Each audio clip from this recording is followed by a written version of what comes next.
Salamat partner, isang resolusyon ang ihahain ni Agham Party List Representative Angelo Palmones kaugnay sa away ni Montulfo laban kina Claudine Barreto at Raymar Santiago. Nais daw paalalahanan ni Palmones ang public personalities na maging responsable sa kanilang mga kinikilos, lalo pat mataas daw ang tingin sa kanila ng publiko. May ulat on the spot si Jamie Santos. Jamie?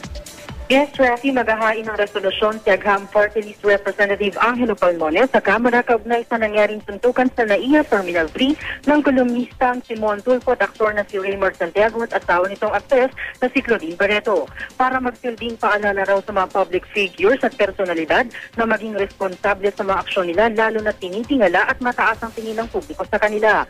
Hindi raw tama ang ginawang aksyon ng mag-asawang Santiago laban kay Tulfo at maging sa ground stewardess ng Cebu Pacific. Pwede naman daw kasing humingi na lamang ng written report mula sa Cebu Pacific ang mag-asawa kaugnay sa pagkawala ng kanilang mga bagahe at hindi manigaw.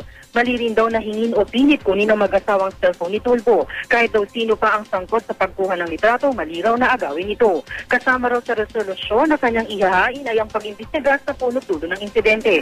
At yan ang latest mula rito sa Kamara. Balik kay Rafi. Jamie, meron na ba siyang karagdagang detalye tungkol sa resolution na ito? Paano ito i-impose sa mga pribadong individual bagamat personalities o public personalities sila? Rafi, no, dinadraft pa kasi ni Representative Angelo Palmones itong resolusyon nito at bibigyan na naman daw niya tayo ng iba pang detalye tungkol kaugnay nitong resolusyon na ito, Rafi. Okay, maraming salamat, Jamie Santos.